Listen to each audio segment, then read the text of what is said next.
وہ بھی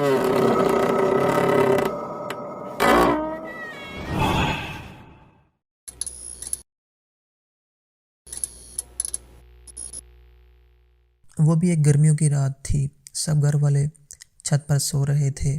اچانک رات کو بارش ہونے لگی تو سارے اپنی چادریں تکیے سنبھالے نیچے بھاگے، مگر میری عادت تھی کہ میں نیچے کی چٹائی اپنے اوپر ڈال کر سوتا رہتا جب تک بارش زور سے نہ پڑ لیتی، کیونکہ مجھے ایسے بہت اچھا لگتا تھا۔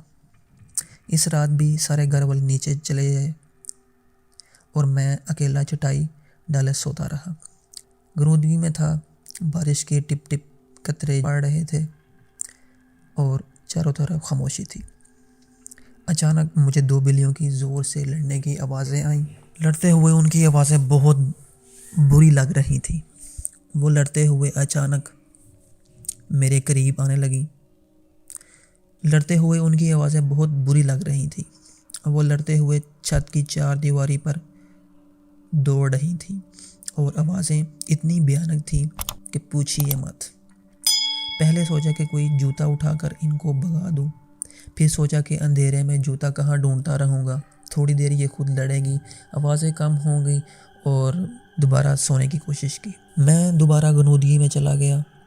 تبھی ایک بلی کی زور سے چیخ کی آواز میری چارپائی کے عین نیچے سے آئی۔ میں اچھل کے چارپائی سے نیچے اترا اور جب میں نے جھک کر نیچے دیکھا تو میری چارپائی کے نیچے کچھ نہیں تھا۔ ادھر ادھر نظر دوڑائی مگر وہاں کوئی بھی نہیں تھا۔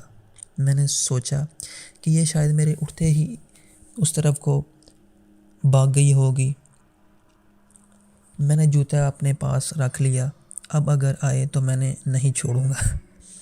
میں دوبارہ لیٹ گیا اور خود کو پرسکون کرتے ہوئے تھوڑی دیر بعد دوبارہ نیند میں چلا گیا۔ آنکھ تب کھلی جب بلی کے گھرانے کی آواز میں نے اپنی چارپائی کے سیدھی طرف سے محسوس کی۔ اس کی گھراہٹ پوری چھت پر پھیل رہی تھی۔ میں نے آہستہ آہستہ اپنے ہاتھ جوتے کی طرف بڑھائے اور اس کو مارنے کے لیے اٹھایا۔ دیکھا تو وہاں کچھ بھی نہیں تھا۔ وہ گھراہٹ اب مجھے اپنی بائیں طرف سے آ رہی تھی۔ میں اچانک بائیں طرف پلٹا تو وہاں آواز مجھے دائیں طرف سے آنے لگی۔ اب وہ آواز کبھی دائیں طرف سے آتی، کبھی بائیں طرف سے آتی، کبھی دور جاتی، کبھی آواز آتی، کبھی قریب سے آتی۔ شدید خوف میرے بدن میں دوڑ گیا اور میرے ماتھے پر پسینہ آنے لگا۔ مجھے لگا کہ کچھ گڑبڑ ہے۔ اچانک میں نے دیکھا کہ ایک سیاہ بلی دیوار پر بیٹھی سرخ آنکھوں سے مجھے گھور رہی ہے۔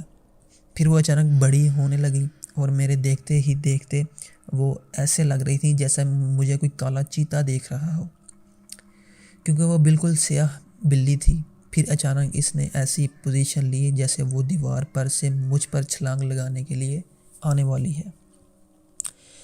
میرے منہ سے ایک زوردار چیخ نکلی۔ میں ایک ہی چھلانگ میں نیچے اترا اور میں سیڑھیوں کی طرف بھاگا۔ میری چیخ اتنی بلند تھی کہ میری امی، ابو اور بڑا بھائی صحن میں آ گئے اور میں سیڑھیوں سے نیچے آتے ہوئے گر گیا، بے ہوش ہو گیا۔ مگر پریشانی ختم نہیں ہوئی۔ کچھ دنوں تک مجھے ڈراؤنے خواب آتے رہے۔ کبھی وہ میرا خون چاٹ رہی تھی، میں نیند میں چیخنے لگتا، پھر کبھی خواب میں بھیانک لوگ دکھائی دیتے، کسی کا سر نہیں ہوتا، کسی کے گوشت لٹک رہا ہوتا، آنکھوں کی جگہ کالے سیاہ سوراخ ہوتے، بازو کٹے ہوئے ہوتے، عجیب طرح کے خیال آتے جو اس سے پہلے کبھی نہیں آئے۔ حیرانگی کی بات یہ تھی، بیمار رہنے لگا، کمزور ہوتا گیا، ڈر کے مارے میں گھر سے باہر نہیں نکلتا تھا۔ پھر مولوی صاحب دم کرنے آتے، مجھے پانی پلایا جاتا، پھر والدہ ہر وقت مجھ پر سورۃ یاسین پڑھ کر پھونکتی رہتی۔ افاقہ ہوتا مگر پھر وہی حال، بیٹھے بیٹھے چیخیں مار کر بے ہوش ہو جاتا۔ ایک روز میں بیٹھا پڑھ رہا تھا کہ کسی کام کی غرض سے اپنے کمرے سے امی کے پاس گیا۔ مجھے ایک دم ڈر سا لگا۔ میں اپنی امی کے پاس گیا کہ وہ مجھے کچھ پڑھ کر دم کریں۔ میری امی میری طرف پیٹ کیے الماری کے دراز کھولے، کپڑے طے کر رہی تھی۔ میں نے اپنی امی کو پکارا مگر انہوں نے مجھے جواب نہیں دیا۔ میں جب ان کے قریب گیا تو میری امی نے مجھے مڑ کر دیکھا تو وہ میری امی نہ تھیں، وہ ایک خوفناک عورت تھیں۔ ان کے رنگ تانبے جیسا تھا، آنکھیں سیاہ اور آنکھوں کی جگہ کالے سوراخ تھے۔ وہ ہاتھ پھیلائے ہنستی چلی جا رہی تھیں اور مجھے اپنی طرف بلا رہی تھیں۔ میں تو پہلے ہی ڈر گیا تھا، میں تو والدہ کے پاس دم کروانے آیا تھا۔ اس عورت کی شکل دیکھتے تو وہی بے ہوش ہو گیا۔ جب ہوش آیا تو مولوی صاحب میرے سرہانے بیٹھ کر پڑھ رہے تھے۔ میرے ابو شدید پریشانی میں بیٹھے تھے۔ پانی کی آواز آنے لگتی، تھوڑی دیر بعد دروازہ کھل جاتا لیکن اس کے اندر کچھ نہ ہوتا۔ ایک بار ہم سب رات کو ٹی وی دیکھ رہے تھے کہ بجلی کا بٹن ٹک سے اوپر ہوا۔ کوئی میرے ساتھ نہیں بیٹھتا تھا، سارے بہن بھائی مجھ سے گن کھاتے، مجھ سے ڈرتے۔ خیر ہمارے گھر کا ماحول اتنا عجیب اور بے چین سا ہونے لگا کہ مجھے خودکشی کے خیال آنے لگے۔ ایک روز ہمارے مولوی صاحب اپنے ساتھ ایک بزرگ کو لے آئے اور بتایا کہ یہ میرے مرشد ہیں۔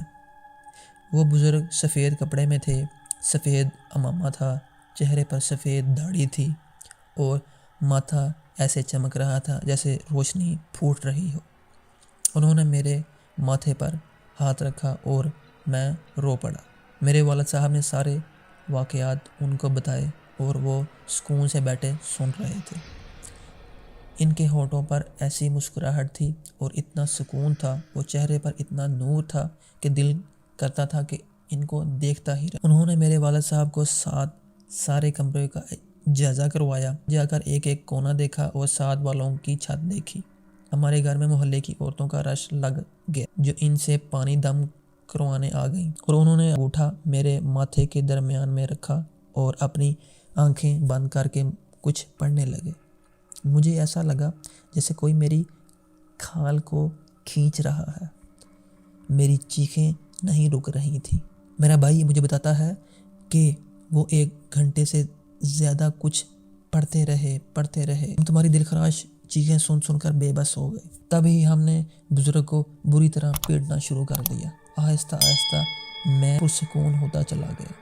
آنکھیں کھولیں تو وہ مجھے دیکھ رہے تھے، ان کے چہرے پر مسکراہٹ تھی۔ انہوں نے پانی منگوایا، اس کے اوپر دم کیا، کمرے کے ہر کونے کے اوپر پانی چھڑکا اور 2 گھونٹ پانی مجھے پلایا۔ وہ 2 گھونٹ پانی ایسے جیسے کوئی آب حیات تھا کہ پیتے ہی میرے سر سے 7 مہینے کا چڑھا ہوا بوجھ ختم ہو گیا۔ میرے کاندھے ہلکے ہو گئے، میرے جسم سکون میں آ گیا، میری بجھی آنکھیں روشن ہو گئیں۔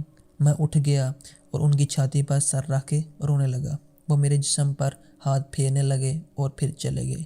آج اس بات کو 2 سال ہو گئے ہیں اور اللہ کا شکر ہے پھر کوئی واقعہ پیش نہیں آیا۔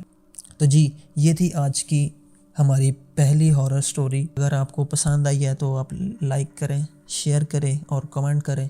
ہاں اگر آپ اس طرح کی کوئی اپنی سٹوری، ہارر سٹوری جو ہے وہ ہمارے ساتھ شیئر کرنا چاہتے ہیں تو ہمیں ای میل کر سکتے ہیں۔